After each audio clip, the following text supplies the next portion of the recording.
గత వీడియోలో ఈ క్రెడిట్ చోరీ గురించి మాట్లాడాను. నేను కరెక్ట్ మాట్లాడానా తప్పు మాట్లాడానా అనుకుంటా ఉన్నప్పుడు ఇప్పుడే జస్ట్ ఇలా వస్తుంటే ఒక పెద్ద న్యూస్ ఛానల్లో పనిచేసే ఒక వ్యక్తి అన్నమాట. ఆ వ్యక్తి ఒక పార్టీకి సంబంధించిన వ్యక్తి. ఏ పార్టీ అనేది నేను చెప్తే ఇప్పుడు మళ్ళీ అతను అలా ఎందుకు మాట్లాడాడు అని చెప్తాడు. ఆయన ఏం చెప్పాడంటే నెల్లూరు టౌను ఉస్మాన్ సాగర్ సచివాలయానికి వెళ్ళానండి నేను. కళావిహీనంగా ఉంది, మీడియా కదా అందుకని ఆ పదం ఆడాను. కళావిహీనంగా ఉంది, పట్టించుకునేవాళ్ళు లేడు. రేషన్ అయితే ఎక్కడ ఉంటుంది అనేది కూడా గతంలో వాలంటీర్లు చెప్పేవాళ్ళు, ఒక షాపులో లేకపోతే ఇంకో షాపులో అని చెప్పేసి. కానీ ఇప్పుడు పట్టించుకోవట్లేదండి.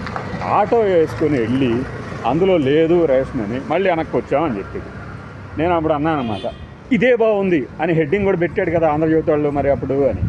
ఏది రేషను షాపుల్లోనే ఇస్తాము, ఇంటికి వచ్చే ఎండిఆర్ వాహనాలని రద్దు చేస్తాము అన్నప్పుడు మీకు గుర్తున్నట్టు ఆదివారం పూట కూడా మొదటి రోజున మనోడు హెడ్డింగ్ పెట్టాడు. ఏది ఇదే బాగుంది అని.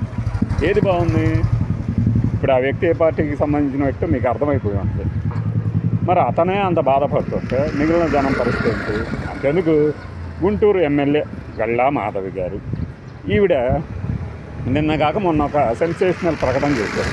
15 రోజులు వచ్చే రేషను 2 రోజుల్లోనే అయిపోయిందని చెప్తున్నారు, ఏంటిది ఇట్లా అయితే ఎట్లా అని. ఇంకొక ఎమ్మెల్యే ఉన్నాడు బోలిశెట్టి, ఆయన ఏమంటాడు, 16 నెలలు అయింది నన్ను ఇంత భారీ మెజార్టీతో గెలిపించారు, ఇన్ని నెలలు అయినా కూడా ఏం చేస్తున్నామో చెప్పుకోలేని పరిస్థితిలో ఉన్నాం అన్నది. అది కూడా ఎవరి దగ్గర? నాదెండ్ల మనోహర్ గారు అని ఆయన పార్టీకి సంబంధించినటువంటి మంత్రి గారు ఎదుటే వాపోయాడు. మరి ఇది మన పరిస్థితి. ఇప్పుడు చెప్పండి, క్రెడిట్ చోరీ కాదా? క్రెడిట్ చోరీ సంగతి పక్కన పెడితే మరి ఈ వ్యవస్థల సంగతి ఏంటి?